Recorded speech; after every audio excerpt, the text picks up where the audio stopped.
Welcome back to Highly Respected. I'm your host, Scott Greer, and today we're going to have another fantastic and incredible episode. We had a ton of news over the weekend, so there is a lot of things to cover with a lot of questions on the various topics.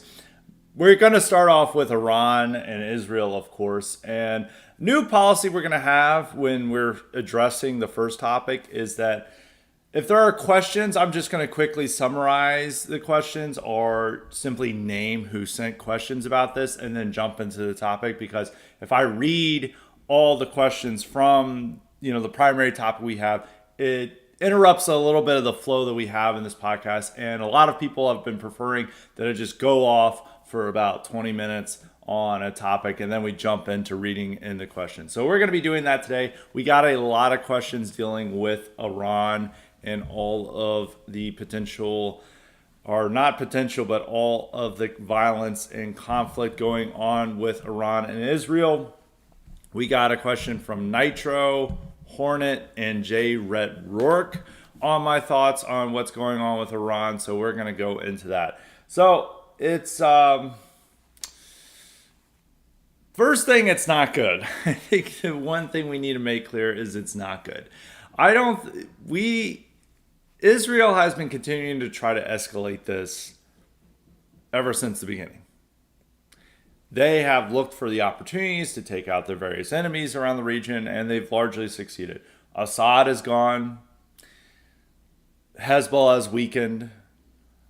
Iran is in large part humiliated a lot by the war that's going on in Gaza, with the elimination of many of its commanders. Also, its failure to protect a lot of its proxy leaders, such as, leaders from Hamas. I mean, there was a senior Hamas leader who was killed on Iranian soil. There was also their own generals who have been killed, and apparently they wiped out their senior military command last week in Israel strikes. So this has not been, Iran is further weakened by this conflict. And in any other situation, you would expect that this would amount to a full-scale war, but they're just firing missiles at Israel, which is in retaliation, and they are striking Tel Aviv. They are bypassing the Iron Dome, so that does raise the stakes for Israel's own actions. But these strikes don't have the same. Try to think of the word potence. I will say the same potence as Israel strikes, because Israel strikes are killing their senior military commanders and potentially even trying to strike Khamenei, as well as trying to strike at their nuclear facilities, versus the Iranian missiles that are landing on civilian neighborhoods and other things, which that causes a lot of fear and confusion and anxiety among the Israeli population. But it's not as effective as what Israeli strikes are. It's simply just saying we can't take this line down and this is what we're going to do. But it doesn't have the same impact that Israel strikes are. And I mean, there's the real fear that they might kill the Ayatollah. So, we obviously don't want an escalation of this. And we are at the closest point to of American entry into the war than at any point in time. And we've seen a lot of times where people have feared over American entry into a war, both in Ukraine and in Iran. And even when the October 7th attack happened, I was very much worried that America would be drawn into it, because we could send naval ships there, Hezbollah retaliates, or the Houthis retaliate, and then we're bogged down in another stupid Middle Eastern war. Hasn't really happened yet, but this is the closest we've ever been, including what happened in Ukraine, including what happened under the first Trump administration, where we assassinated Soleimani. This is at the closest point where we are potentially going to have boots on the ground somewhere on the direct behalf of Israel. Now, the one thing is that what people always are wondering is if this is going to lead to that. I still am, I guess I would say bullish, because I don't want a war to happen, so I don't want to say bearish. I'm still bullish on no direct involvement in the war besides what we're doing now. And what they really want is what Israel is requesting, is that we provide help to blow up Iran's nuclear facilities because they don't have the capacity to blow up the mountain nuclear facility that they have. They don't have quite the weaponry and the bomb and the munitions to do it, and they want America to do it, which so far Trump has turned them down, thankfully, and is not willing to go along. Whether that will last, we will hope that it lasts, that he does not do that. But I mean, there is a lot of competing narratives over what's going on with the administration in this. Is that there are reports saying that the administration's been pushing back, that this is against the administration's will. At the same time, Trump is doing the unwise thing of celebrating the attacks and saying this is brilliant, and we've been informed about this all along, which this could just be Trump feeling miffed that he wasn't given prior notice and that they just kind of went on this on their own, which it has been made clear. I mean, it was made clear to Putin by Trump that, America is not going to is not going to directly rein in Israel on its attacks to Iran, because Putin made this call on behalf of his Iranian allies. And then Putin allegedly told Iran to try to make a deal because there's not going to be the expectation that America is going to step in and stop Israel from these attacks. Now, how much involvement in American approval, or that they're giving us a full heads up, that remains to be determined. But we're not going to stop the strikes, which I think the unwise move, because Israel is acting on with our financing and our weaponry, and what they do has implications for us, both in the region and directly into getting us into a possible war. And if we're, giving them all the shit, they should listen to us and rein in their efforts, which they continue to refuse to do. And there looked like a chance that Trump might, push back against these efforts because, they went through Qatari intermediaries to work out deals with the Palestinians. They've also been pursuing a new nuclear deal with Iran, which is not what Israel wants, and is why probably Israel launched these attacks, because they felt that if they had not done this stuff, that Iran would make a deal and they would get away scot-free in Israel's mind.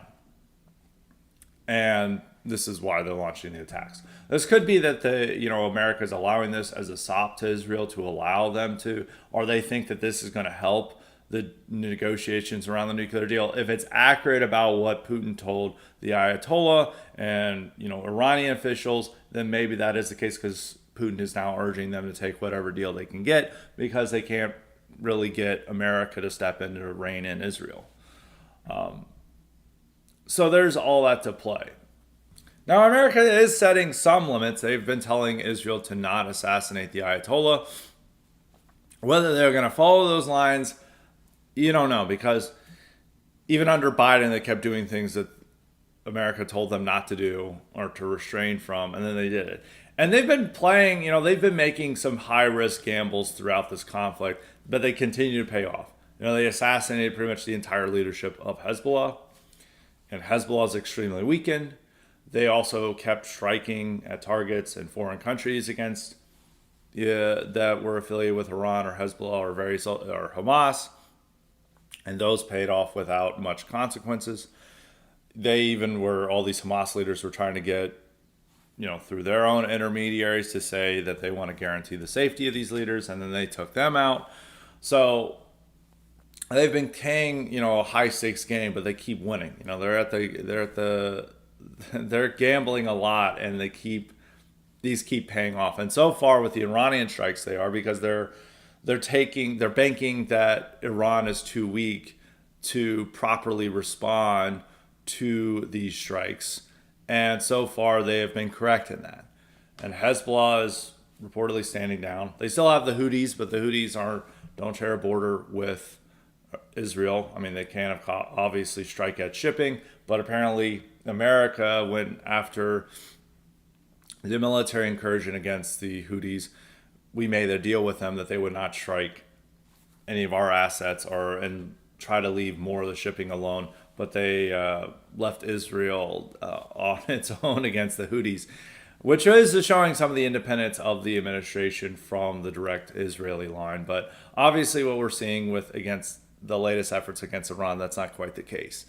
So, but at least it's good that we're not trying to assassinate the Ayatollah. But really, what Israel is trying to go here is they're trying to go for broke. And one, this is also Netanyahu feeling that the only way he can continue to stay in power is if he continues the war. And also, they feel that this is the right time to eliminate all their enemies before they have to make a deal. And they think that if they cause enough chaos in Iran, if they eliminate the nuclear facilities, kill even more of their leaders, that this could set off unrest.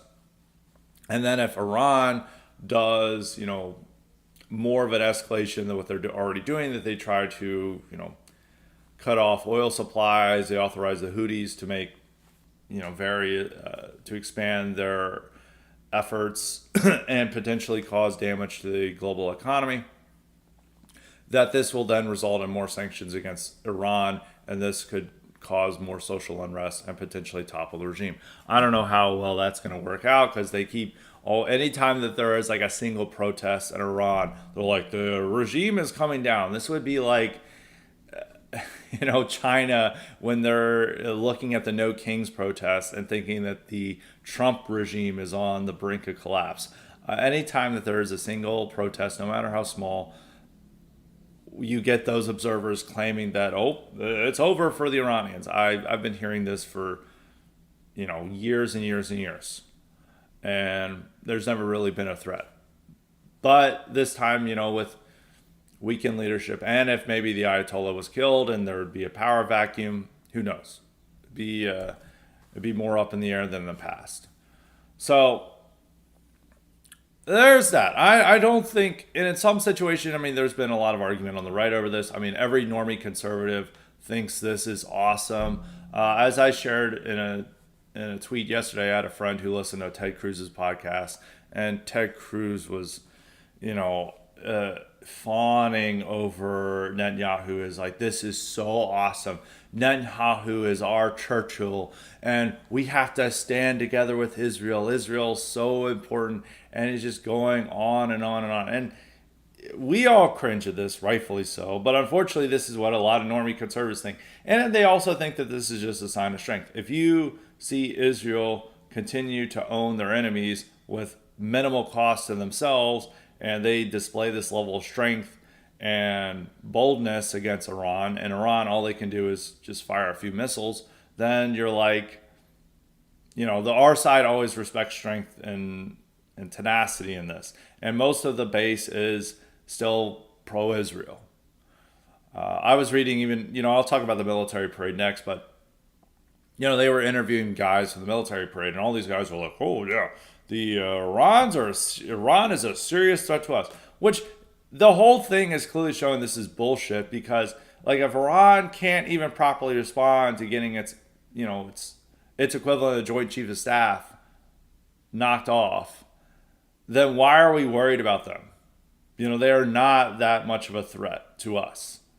They are much weaker than any of these fear mongers like to imagine. As at one time they like to see that they're so weak that Israel can strike them whenever they please. At the same time, they're a dangerous enemy to Western civilization, and they're going to destroy everything. And it's also where a lot of these idiotic conspiracy theories around the Trump assassinations are going on, where Netanyahu is like, is Iran at fault? Which it is like a very cynical move and a smart move on Netanyahu's part. Israel knows that a lot of the Trump base is into conspiracy theories, and they're like, how can we weaponize this for our own gain? We're going to blame Iran for this, and we're going to say the deep state Democrats are in cahoots with Iran to hide their scheme to try to assassinate Trump. And if you want to protect the president, you're going to have to take out Iran, which is so idiotic. Iran had no role in either of the assassination schemes. It's both conducted by random white Americans. I doubt that the Quds had any ties or connections to these guys, but they love getting into that Iran fear mongering because they're like, we need a conspiracy actor that we all hate. Oh, how about Iran? And you need to support our efforts against that. So the base is all about that, but obviously online right is not thrilled with this. There are a few voices that kind of want to take a contrarian line. Are people who are tired that like if any time Israel escalates that they're like we're going to World War III, and there people have been predicting World War III for so long with both what was going on in Ukraine, what's been going on in Gaza. And we still haven't had World War III yet. And, it's like the boy cried wolf, and that they cry wolf so much that even when the time the wolf appears, no one pays attention to the boy.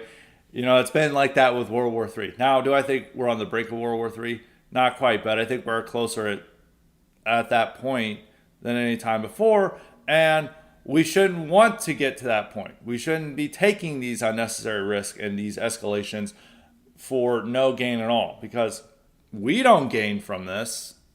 America doesn't gain from this. This is all for Israel's gain, and we're the ones supplying Israel the weaponry and providing the money for them.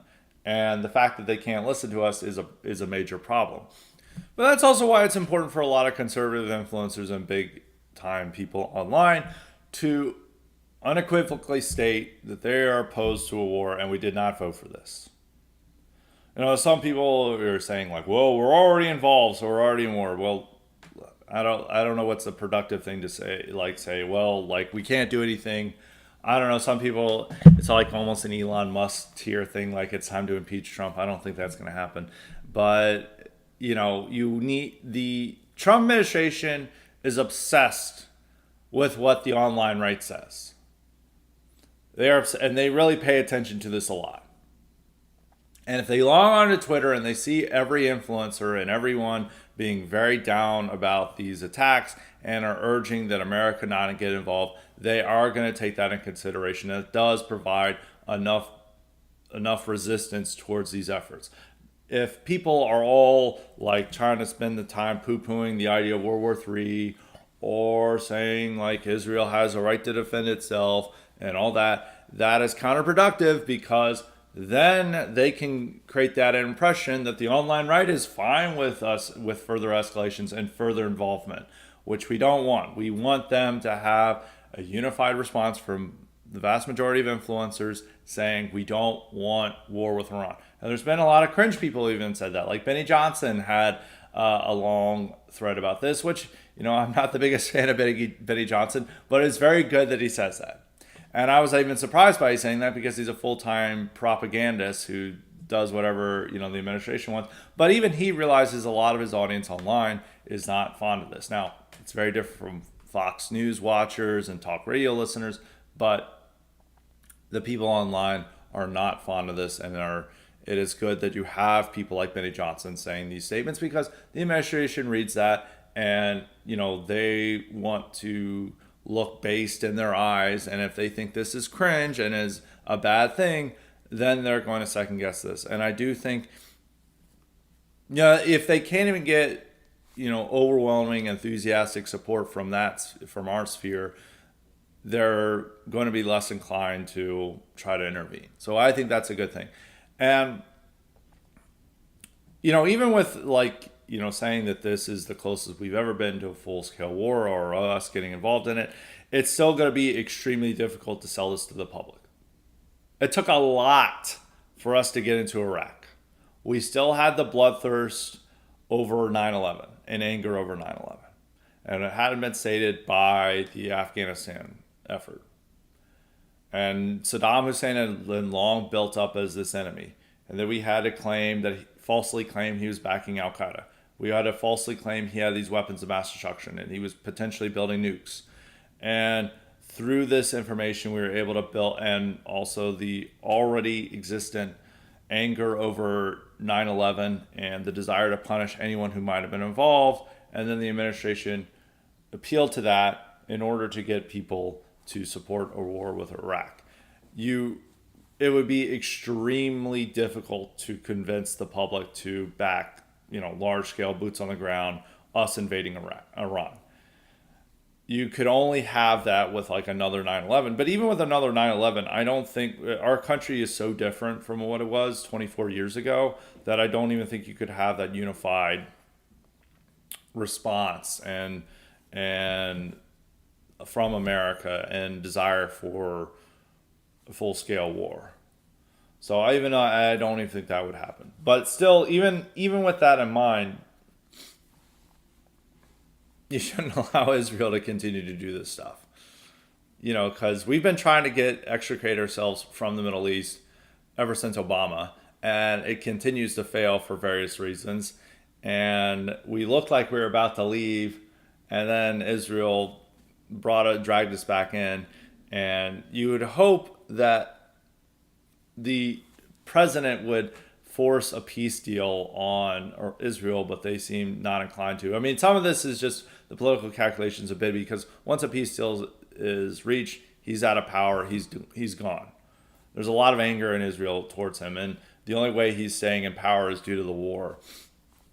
I also feel that due to the declining reputation, Israel's declining reputation among the West, in America and in Europe, that they realize that they're probably not going to have this opportunity again in the future when most of the world is anti-Israel.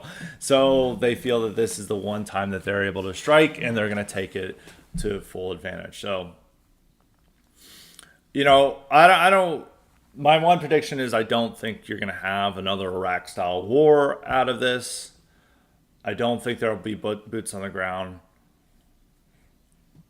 I am less confident that we will not have our own military elements involved in this. I don't believe we'll use our Air Force and our own pilots and all this stuff to drop bombs on Iran. I hope not. And I like to be optimistic, so I don't want to say that it is, but there's a greater possibility of that happening than any time in the past, and we don't want that to happen. That's why it's important for us to say loudly and clearly online and any platforms we have. So we oppose a war with Iran. We don't want that to happen. And unlike in the first term, where they didn't really give that much of a shit about online right, and they just relied on the dumbest propagandists for them, they do care about what people like us say. So that is my take on this. I do, there's a lot to say about Iran or Israel, and we have a lot of other topics to talk about. We're probably gonna be talking about this for the mailbag. Probably gonna be talking about this for next week's episode. So we'll be discussing that later. I'm gonna get into two specific questions that people asked that are related to this that were there, and then I'm gonna jump into other questions we have. So we're going to return to this topic later on, but that is my initial thoughts on the Iran-Israel strike. But we have a question from, I usually save LK Rurik for the end, but we're going to use his question today. He said, do you think the mess of the Levant could have been averted if Zionists had simply extirpated all the Palestinians up front with a compensation of land and other parts of the vast Arab area? A similar peace deal was made by the Greeks and Turks, but the post-war taboo against ethnic cleansing made the situation far worse than it had to be. Jewish diaspora could have been resettled there. That's probably not going to happen because no other Arab countries wanted these people. And generally, the fact that all these Palestinians were spread out all over the middle, the neighboring countries, caused a lot of instability and violence. I mean, the fact that there were so many Palestinians in Lebanon caused a civil war there, and that's why Lebanon's been a failed state. I mean, it started 50 years ago, and one of the immediate causes was this large Palestinian diaspora population. There's been problems with Jordan with the Palestinian diaspora population. There's been problems with the Palestinian diaspora population in Egypt. It's always been a source of extremism, not just against Israel, but against these, secular Arab governments, or relatively secular Arab governments. So it's always been a major problem. And if they had been pushed them all out, first off, they wouldn't have had compensation of land. First, all these neighboring countries wanted the destruction of Israel. They were not going to take in Arabs from elsewhere. Their solution to this problem was not going to be taking them in. It was to wipe Israel off the map. That's the same with Syria and Egypt. Even though Jordan's leader did not really want to go along with this, he knew that he had to go along with this for his people. So that would have never happened. It was more just the Arab opposition that would have been there. And even when we first, set up Israel, we imagined that they have the Arab lands and the Israel lands, and maybe it'd work out. It's only over time we realized that this didn't really work out. So no, there was no chance of that ever happening. And I don't think you would have even had that many Jews wanting to go there, to a significant number of them, to resettle all those areas that have been cleared of Arabs. So no, I don't think that was ever a possibility, because even setting up the land was already met with war in 48. And even if they try to move all the Arabs out into the neighboring states, none of them would have done that. None of them would have agreed to that. And America, and also they would have all gone to the Soviet side and been the most enthusiastic USSR supporters if America and the West had backed this notion. And they would cut off our oil supply and other things if they could have tried to. So no, I don't think it was ever a possibility. Dollar Bill has a question. He says, is Iraq today aligned with America or Iran? With the current going on between Israel and Iran, I was wondering where it stands. There was speculation that it was going to become an Iranian puppet state when American forces left the country. At some point in the 2010s, Iraq seems to drop off the radar and nobody cares who runs the place.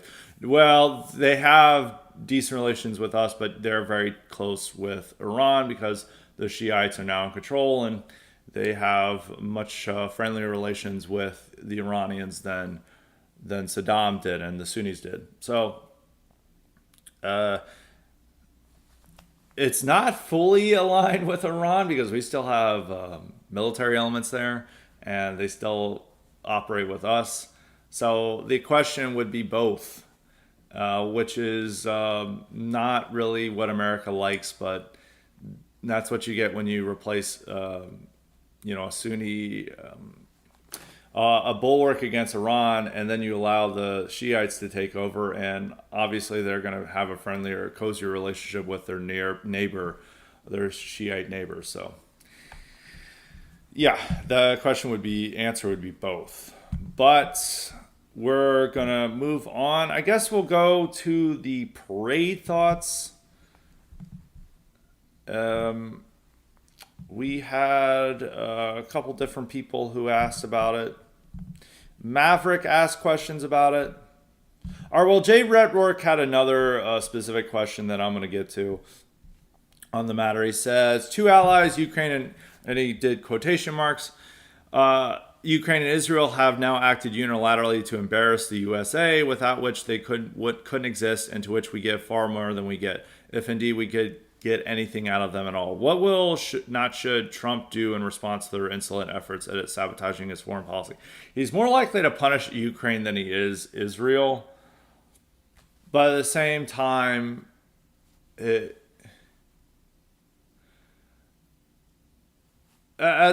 both sides realize that they can get away with what they want. They're both insane. I think Ukraine might... It's a tough battle between who's insane. I think with Israel, they make smart bets.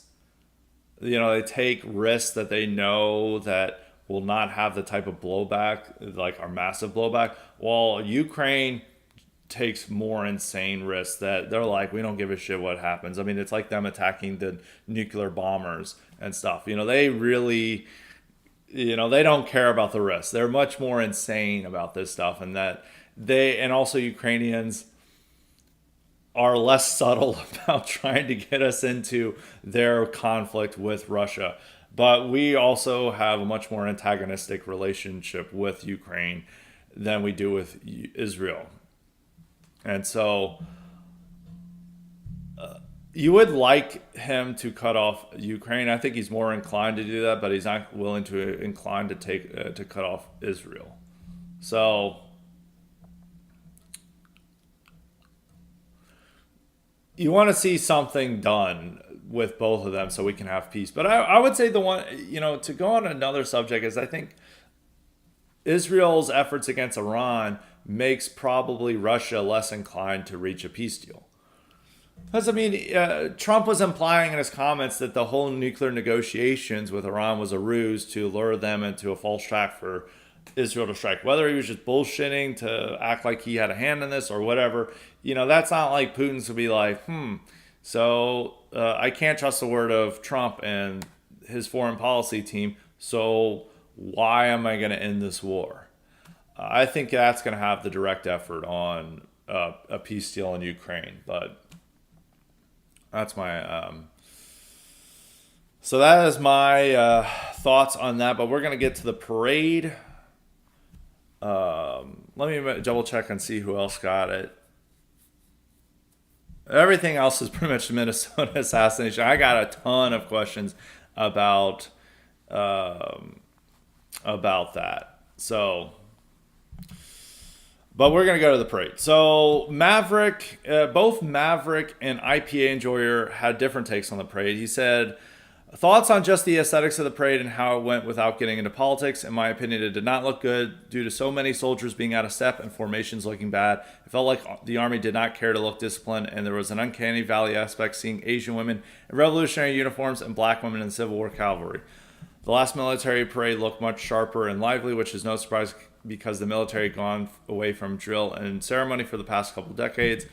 While IPA Enjoyer had a much more positive view of it, he says, how was the mood at the Army's 250th birthday celebration? Seems like the news wants to focus on the low energy, no King's rallies, and lames like other people, he says, from the right are counter-signaling the praise, saying it was boring and lacked cool high-tech to intimidate. What was your impression? Did our lack of space lasers, cybernetics, centaurs, Fallout-style power armor, autonomous Palantir drone swarms forming soldering rads in the sky before our military's lack of readiness? And then he said that no people have never been to American military parades before. Well, on my thoughts of there, it seemed fine. I have an article, or I'm trying to write an article for tomorrow, further outlining my thoughts, but I'm going to give some of them here.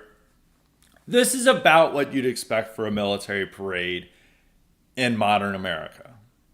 There was all these fears that it'd be a fascist parade, goose stepping and, everyone having a solid stone face and, it looks menacing.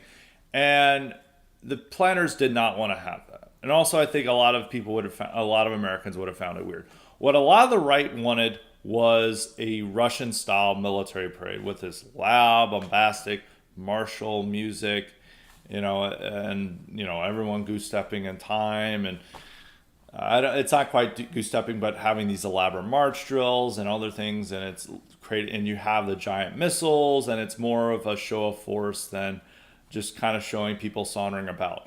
But this is modern America, and instead of these guys in their dress uniforms with rifles and synchronized saluting and creating this intimidating factor, and the giant missiles, it was more just like, it felt like a giant county fair parade with like high school floats, because people are on the tanks and they're smiling and waving. It's not like not quite creating a menace. The music, they did have like the traditional, marching music of the bands playing, but the music that most people were hearing were classic rock, instrumental classic rock covers of like Creedence Clearwater Revival, Metallica, Van Halen and stuff, and even some newer pop songs. And you're seeing like the 101st Airborne saunter down the road, and then like guys in jeeps smiling and waving. And maybe it's not quite the military parade we wanted, but you're just not gonna have that. If they did that type of parade in America, like are the type of parades we see from the early 20th century Europe, or even that we were doing in that time, it's just not going to happen for us. Most Americans would find that off-putting because it's against our type of culture. We do have this democratic, Not the type of militaristic culture that you would say would associate with Prussia or something. And seeing that type of stuff, we've been programmed to think bad. Everyone's seen the History Channel documentaries on the Nazis. They've seen the stuff on the Soviets and now the Russians and all these third world governments that do this stuff. And they generally see these military parades as bad. This is what bad people do. We love the military. We love the troops. But we want to do it in our style where, they're just kind of sauntering about and it looks like a county parade rather than a military parade. And there's like that same type of feeling.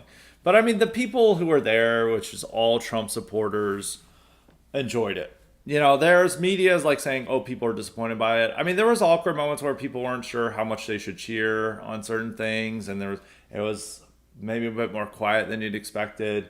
But the crowd seemed to enjoy it. They seemed to be happy. People were watching it on Fox News, seemed to be happy. So, Trump's base liked it. The people who didn't like it was more the online right, which wanted a more type of Russian-style military parade, which I don't think would go over well with the American public. Now I have some just random observations from the event that I'd like to share. First off, it was definitely Trump people there. It was it was definitely not DC types there.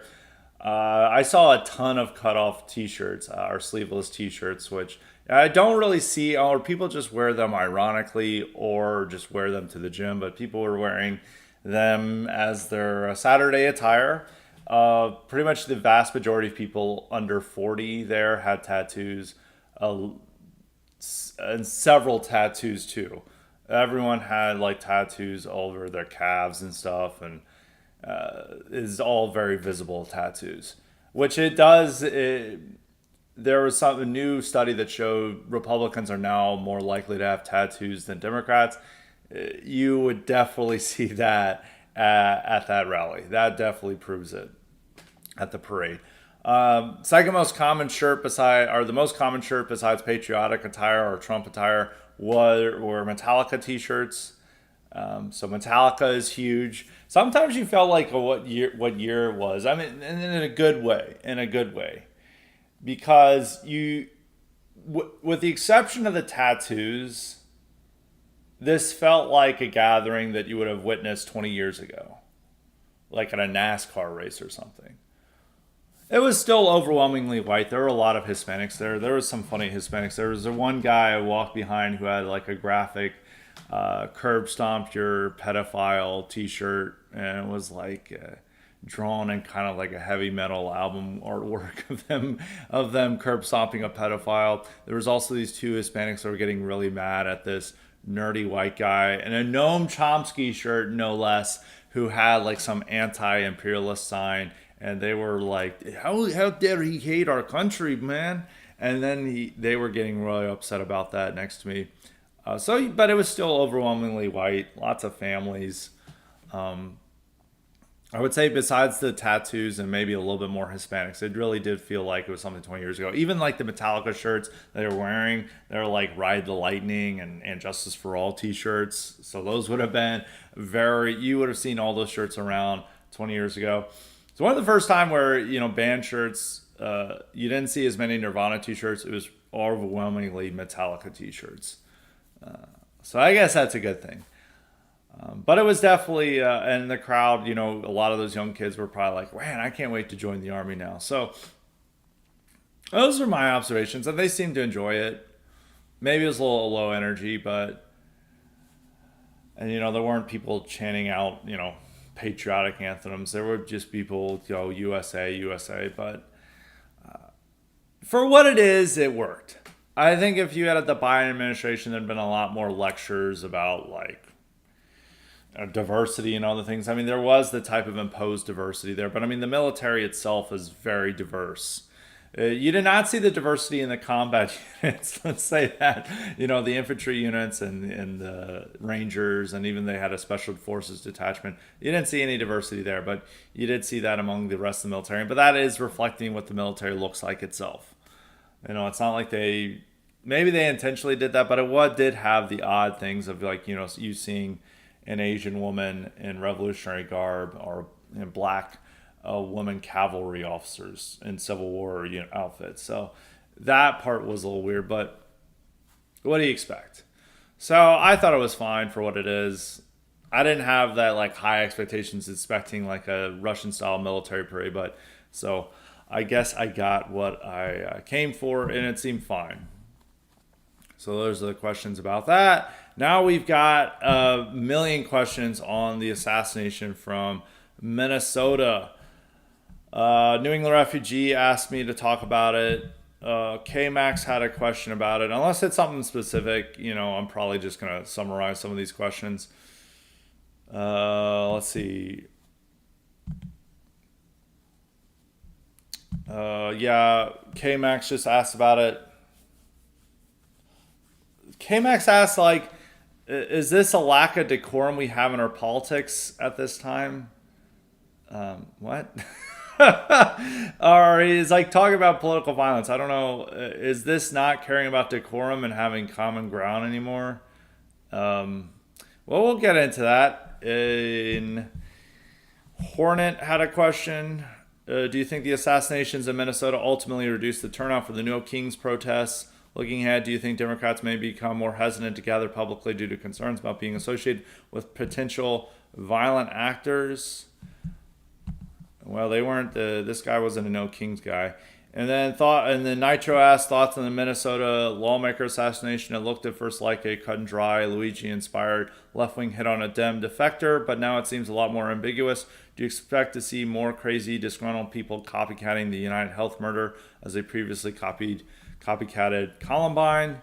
And then Gillis Enjoyer, I think he has two different questions about it. We'll get to the second after. He says, do you think the Overton window has shifted enough for there to be a national mainstream conversation about left-wing political violence?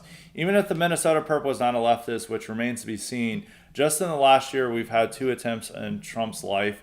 Luigi, the assassination of the Israeli diplomats, anti-Israelites and anti-Israelites. Given the normie media seems to be trying to be a bit more fair in the second term than they were in the first, do you think we could possibly see them talk about the far left's violent tendencies, or is this still a bridge too far? First off, this guy was not a leftist. We have to get something here. It is how effective online right is, and how much X is just like a right-wing echo chamber, is that we all think this guy is a leftist. This guy is obviously not a leftist. The manifesto, which all the right is like demanding to see, which I guess the manifesto, there are people are going to come out and is like, I'm a false flag designed to hurt Trump, and hopefully the FBI does not release my manifesto. I mean, that's like what every conservative influencer says. The entire manifesto is just him listing his targets. I don't know why you use the term manifesto, but apparently they're saying it's listing his targets. His targets are pro-abortion groups, Amy Klobuchar, Ilhan Omar. It was all Democrats. The two he first tried to attack were more moderate Democrats, but the targets were Democrats. And then even this guy, people said he had pretty conservative views. He's an evangelical Christian. He has a murky background. He claimed to be a security expert, but it seems like it was just a scam and no one actually ran this. He seemed to have some failed business ventures in Africa, where he did some evangelical work. He was strongly pro-life. And even if you look at the guy, he looks like, your run-of-the-mill middle-aged conservative. I don't know why everyone thinks this guy's a leftist. But it's due to the effective nature of right-wing Twitter that everyone thinks this guy's a leftist. Which, one takeaway I want to have is that due to the right-wing control of X, is that a lot of these stories no longer going to have the same impact that they would have, 5-6 years ago.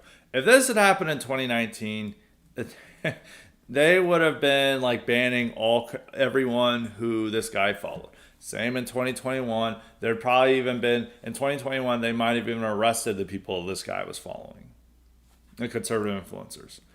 And this would have been the number one national news story. They've been whipping up popular anger at Trump. Trump would be blamed for this. You could even see an impeachment effort due to the fact that he had said something nice about Democrats and he's lowering the tone. And two Democratic lawmakers getting assassinated would have been the biggest news story, and have been all used to attack the right. Now, due to the fact that there's so much other news going on, Iran, Israel, military parade, no kings, protests, everything going on with immigration, there's just so much damn news that this can't fight its way to the top of the pack. And so they're not going to do that. So it can't be that national known. And then where the platform they use to whip up hysteria and to make everyone in America blame Trump is now controlled by the right. And they're not going to, people on conservative Twitter or whatever are not going to think that this is a Trump voter. Or not. They are not going to think it's a Trump voter. They're all like saying this guy is clearly anti-Trump. He got appointed by Tim Walz to some random board. He's a Tim Walz appointee. He's a Tim Walz fan. I think this. Outside of that, he got appointed by a more moderate Democrat. I think this is just due to connections to random people in government. It's not that important of a board. There is something murky in his background, but it's like he's not going to try to assassinate Democrats to undermine you falling cat turd, okay? Which I think is what the right-wing Twitter assumption is that this is all a false flag to do something. Right-wing Twitter thinks that any violence committed by a potential right-wing adjacent person is somehow a false flag. I remember when the Buffalo shooting happened, which at that time, even on Twitter, you saw tons of guys like, we need violence, we need terrorism, and all this crazy stuff. And this is just saying what's on Twitter. If you go to Gab and Telegram, it's even more insane. And then when this guy, idiot, shot up, supermarket in Buffalo, all these guys like, this is clearly a false flag. Read his manifesto. Nobody would say this. And then you go to Telegram and Gab, and everyone's celebrating the manifesto. So any time that someone commits a potential an act of violence that is associated with the right, they think it's false flag. Which, even though I think this is stupid, the result is positive, and that it defangs the ability to utilize this to guilt trip the public about this stuff.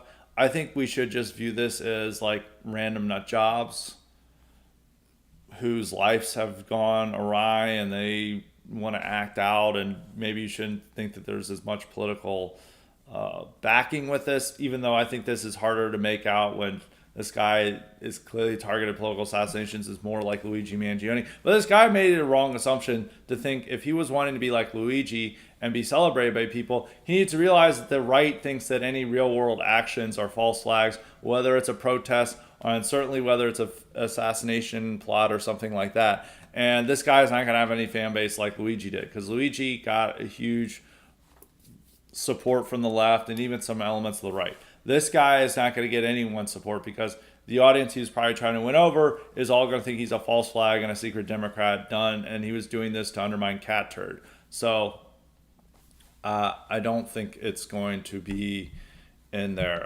In terms of K-Max's question, is this a sign of decline to decorum? I think assassinations. I know this is going to be a bold take, but I think assassinations are a sign of declining decorum. The thing about like rising levels of assassination and political rhetoric, I don't know if it's so much polarization, because Luigi is something different from polarization. It's more that there is a lot of anger in this country just in general. Outside of politics, there's a lot of dissatisfied people. There's a lot of people who are able to be lone wolves, not just in like attacks, but in their day-to-day life where people aren't keeping tabs on them. No one knows what they're up to, and they're able to just plan this stuff on their own, and nobody's even aware of it because they don't talk to anyone. And due to their own frustrations in their life or wanting to be a hero, as the Luigi Mangione example said, they can do this. Also, due to the fact that it's much easier to find people now and to plot this stuff, just through simple Google searches and other things. I think that's going to be revealed by Mangione going after the United CEO. Anyone can do this. And some people think they can be a hero. I think this is going to I think there's not going to be as many right wing attempts on this because everyone on the right's going to think this is a false flag and denounce this guy as a secret Democrat, no matter what background this guy has or a potential shooter. But there's going to be more like this for the left.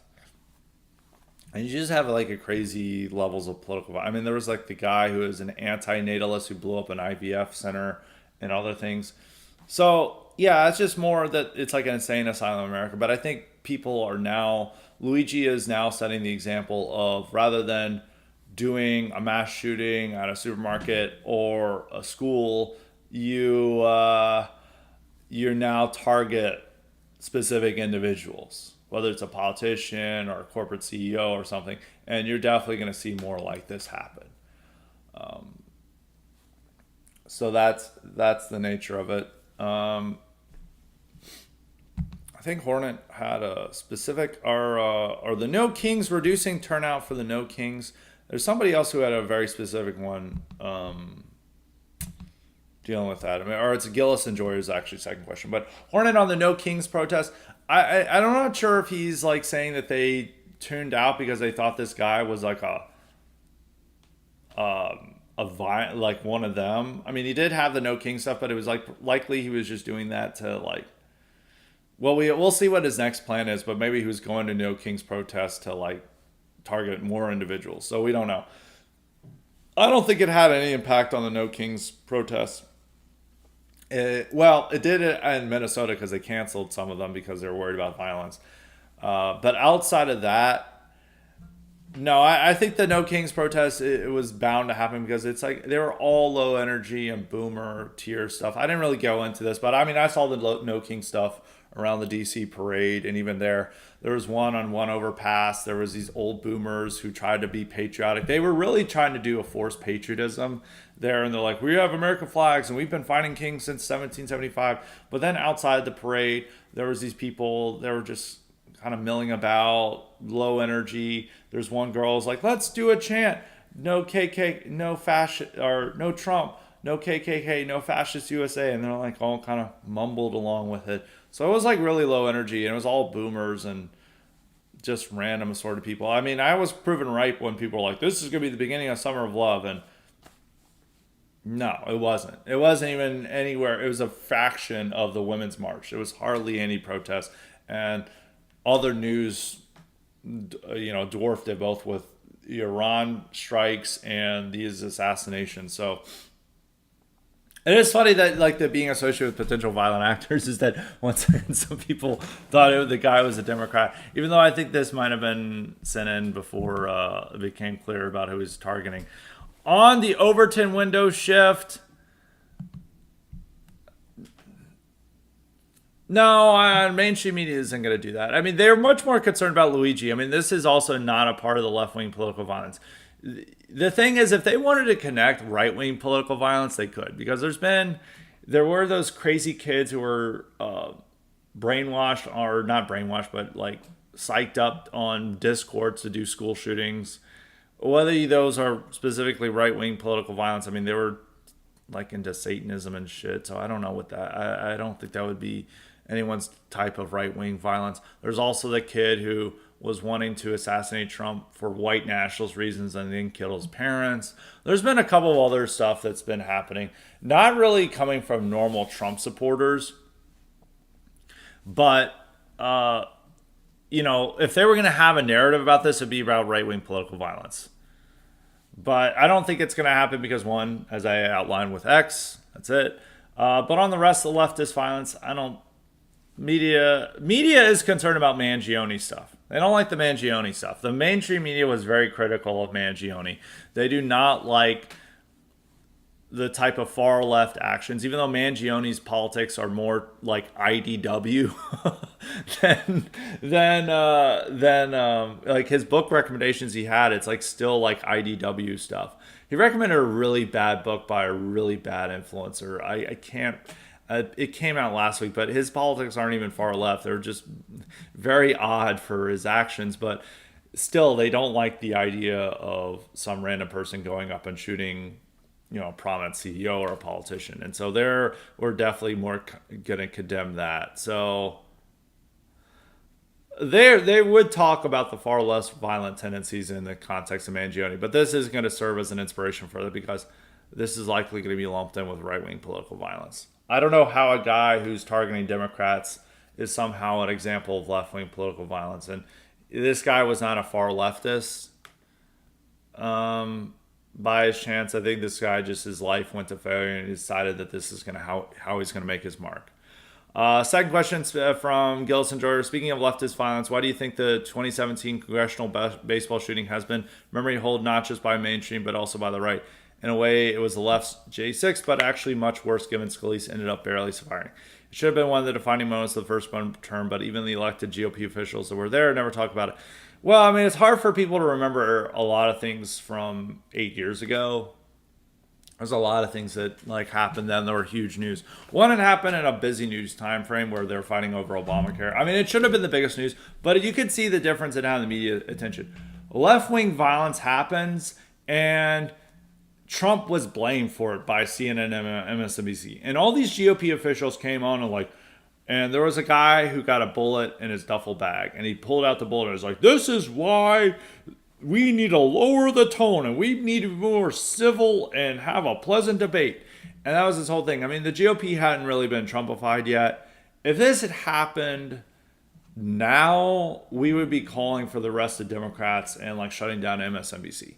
But when it happened then, all the Republicans, they felt that they had been affected and they didn't want to blame the left. They wanted to blame the fact that we couldn't get along and we attacked each other and we needed to be civil. And the left was like, oh yeah, that's a great thing, because then they avoided blame. And then for a week they pretended along. And then soon enough, they ignored it. And then they claimed that the Republicans were trying to commit genocide against old people through their Obamacare plan.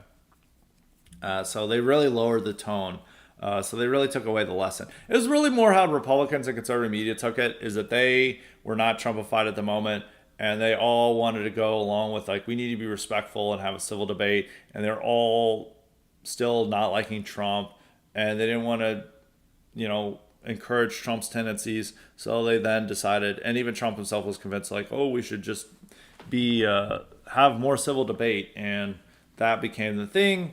And then it just got forgotten about because the left had no interest in letting people remember it. And the right moved on to so many other issues. It's hard to remember a lot of stuff that's happened in the news. So it's definitely been memory hold, but there would have been a completely different reaction to this. I mean, the fact that we have like a likely right winger tries to kill Democrats, and we blame Democrats and liberals for this, and we see this as an example of left wing violence, is like showing a complete Overton window shift on this notion of what happens. Even our potentially guys associated with us, when they commit acts of violence, we somehow blame liberals for it. So it is what it is. But we're going to see, I think the conclusion is yes, you're going to see much more target assassinations. It is not a good thing. But it's primarily going to come from the left because the right is incapable. This is ultimately a good thing, even though it is like stupid or not truthful.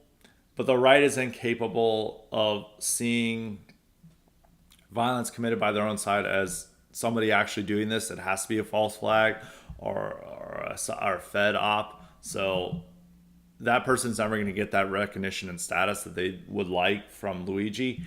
Meanwhile, leftists are going to be turned into heroes if they follow Luigi's path. So I think it's going to be coming mostly from the left. But there will be some right-wing examples as well. All right, so we've got that. We got a new guy, Tex. He's asked a Texas-related question. He said the 2025 Texas legislative session just wrapped up recently. While not perfect, many good bills dealing with DEI, banning the sexualization of kids, gun rights, border security, and even THC were passed. Most reasonable Texas political commentators see it as better than normal legislative session. The grassroots, however, are still whining and complaining about various bills that didn't get passed and are generally uncharitable to their representatives in Texas Congress. My question is there a point where anger and outrage toward your elected representative does more harm than good? Or is it best to keep the pressure on no matter how good the results? To me, it seems the right has difficulty celebrating wins at times to encourage debate on the one big beautiful bill. But perhaps this is simply a universal human trait instead of a condition on our side. Some of it is a universal human trait. You do make the point like it's good to keep the pressure. The problem is what happens is that people get blackpilled and then like all politics is futility. We're gonna have a revolution. That's not going to happen. And generally, what happens, we're very good at blackpilling our own side into where they decide all politics is useless and they're going to get into real politics, which is just retreating to a fantasy land where they can pretend that they wield absolute power and they're not going to have to worry about legislative sessions anymore. So, I don't know. The grassroots in Texas is pretty crazy. I know that the Texas GOP is like trying to push for Texit, which I don't know why they would want to do when Trump's president, and nor is it going to work. But a lot of the grassroots is just because it's so dependent on conservative influences, and conservative influence, you get more attention and more traffic by pushing into hysteria and to blackpilling than you do into like cheering on stuff. I mean, even I don't really like, for myself, I don't like being a cheerleader, and it feels just boring and other things. But for the other side, they will always want to put everything in apocalyptic tones. And this is another betrayal, and they feel that they get more attention for that way. And it's much more dependent on conservative influence or audience engagement.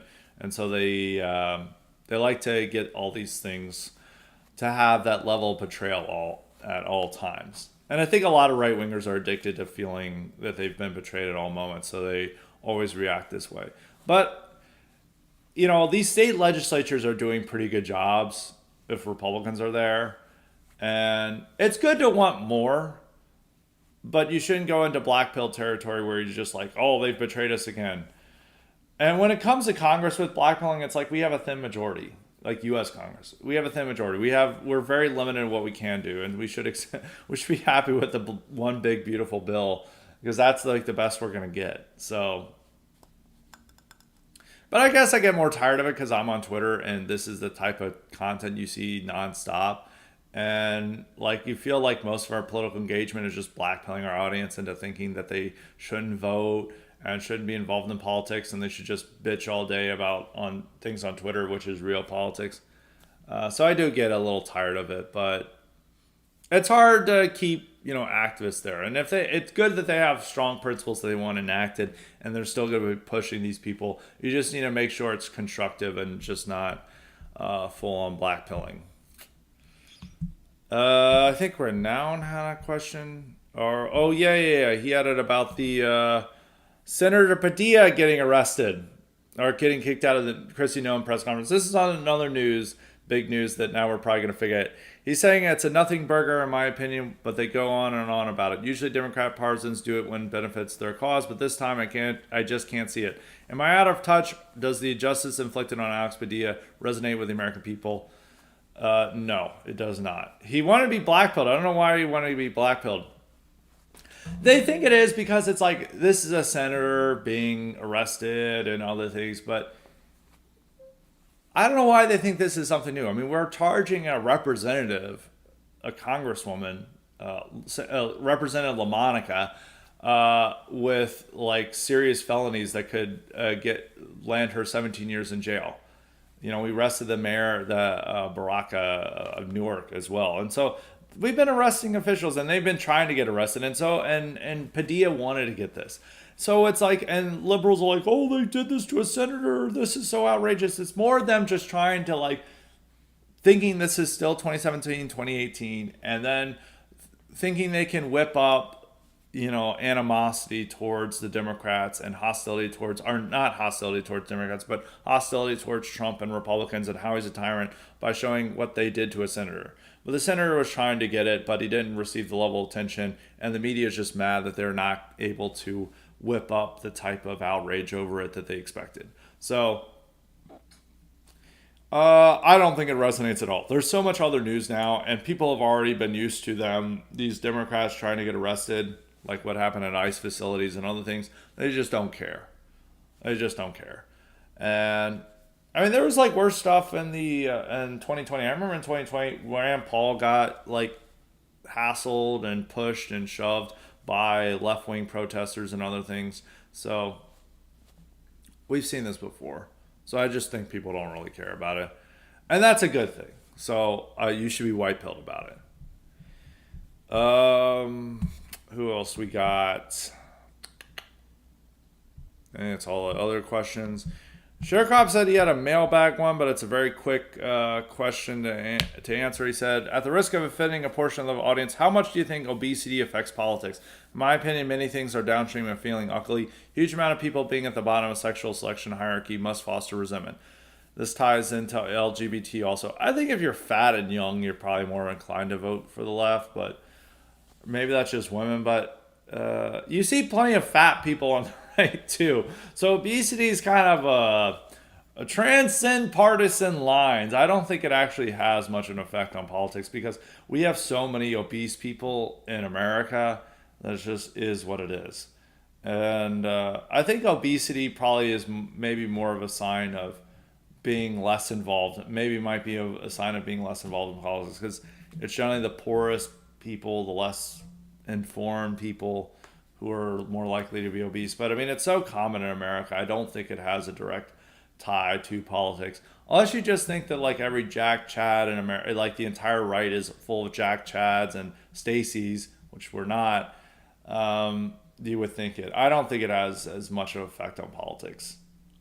If it did and they were all going to vote for the left, the right would be in trouble. So, no, I don't think it has as much effect on politics.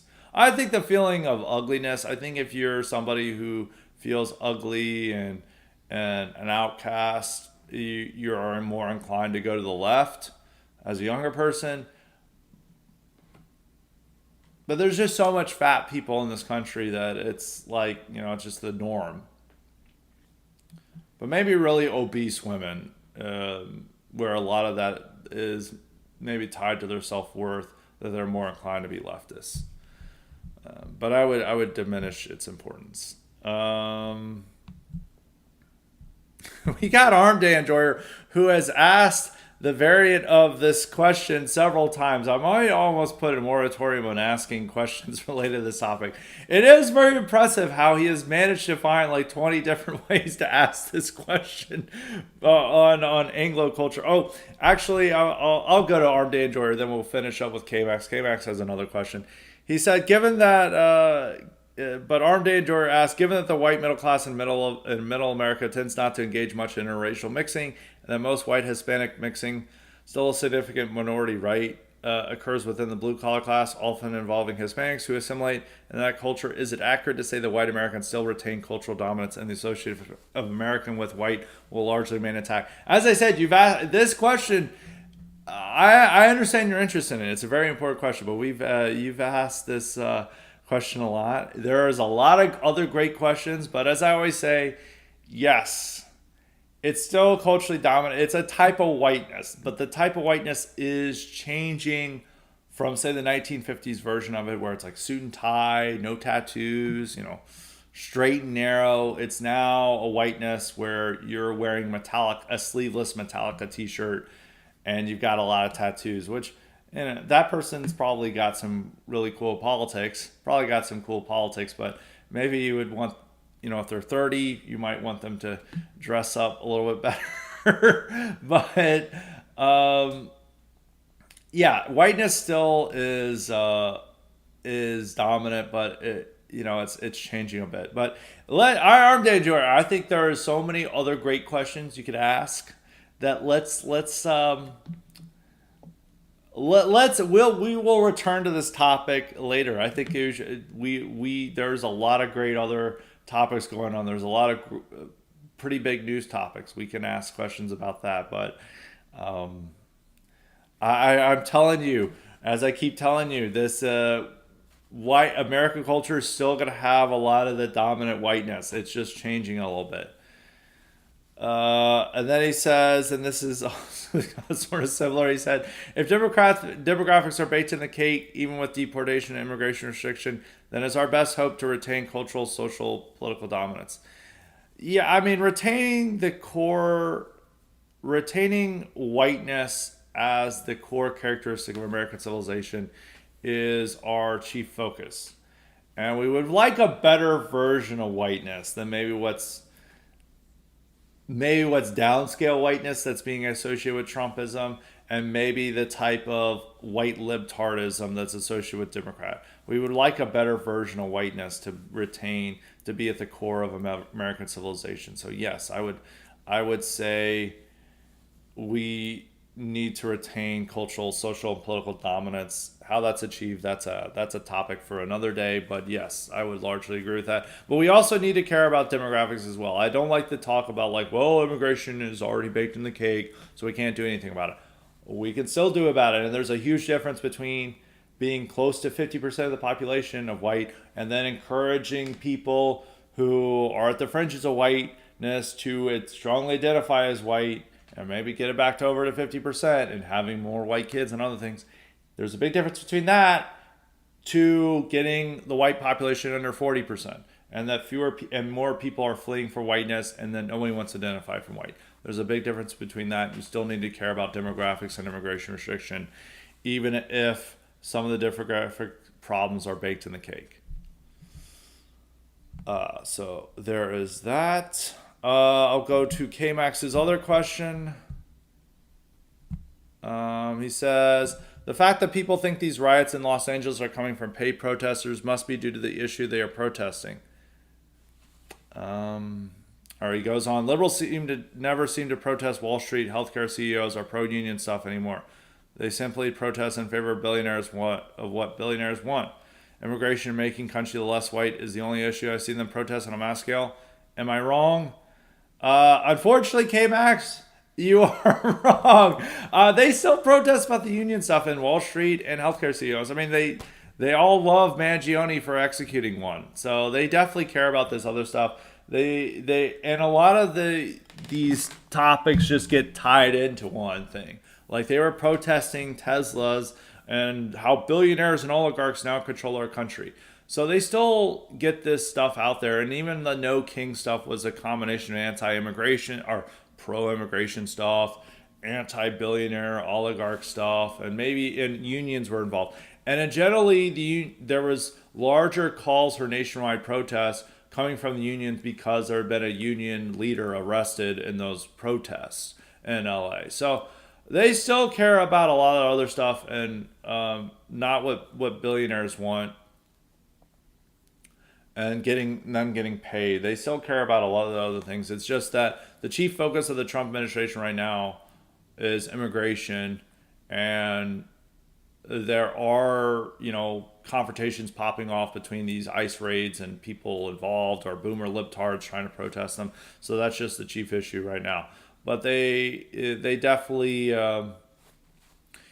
they could form another Occupy Wall Street or against healthcare CEOs and other things. I mean, and if they're going to do targeted assassinations, it's probably going to be Wall Street healthcare CEOs types and corporate execs rather than anyone probably involved in immigration enforcement. But we'll see. We'll see. They still care about this stuff. The only reason that they're protesting over the immigration stuff is that's what's in the news. But if something else was in the news that got them riled up, they'd protest over that. And maybe that'd be more traditional left-wing concerns. So there's that. We're going to conclude on New England refugee. Another question from him. He says, do you find it absolutely cringe that Tulsi Gabbard made a Hiroshima sympathy bill? As an American with, or I think maybe a Hiroshima sympathy video, unless she did something else. As an American with family members who fought the Japs, I honestly am disgusted. What did she want us to do to invade Japan? No, she did this video last week of sympathizing with the nukes. And it's like, man, you're a government official. Like, what the hell are you doing? No, I always find this stuff like, we shouldn't have nuked them, stupid. There is this stuff like, well, we could allow them to keep the emperor. Even if we were offering them to keep the emperor before the nukes, or before we drop the atom bombs, we're going to have to drop the atom bombs before then. And the only reason that they caved is that we finally were sensible. It's like, okay, you can keep the emperor. And then they finally caved. And yeah, we saved hundreds of thousands of lives by dropping the A-bomb and demonstrating our power. And Japan would have done the same thing to us if they had that power. So I don't know why we have to be. I don't like the crying over Hiroshima and Nagasaki. Yes, they were terrible things, but Japan would have done the same to us. They would have done the same to anyone else. And we saved the lives of our men and many of our grandfathers and great uncles and great grandfathers by doing this. So, if you're taking your own side and caring about your people above all else, you should not feel that much guilt over the A-bombs. And we've been firebombing, Germany and Japan all the time, but it's wrong. I feel like what a lot of the firebombing and other things that we're doing besides the A-bombs were completely pointless and didn't have the intended morale effect that we wanted, and we just killed a lot of innocent civilians for no purpose. But the A-bombs actually accomplished their purpose, as that they came to the table to negotiate stuff. And there was other things going on. We finally relented on the emperor question, and also they were worried about the Soviets, and they were just like, it's better to make a deal with Americans. Peace made, everything worked, and so there's no reason to feel guilt over it. So that's my opinion on it. So Tulsi is an idiot for talking about that stuff. But that is it for Highly Respected today. We're going to have more great content coming up this week, so be on the lookout for that. So until next time, stay respected.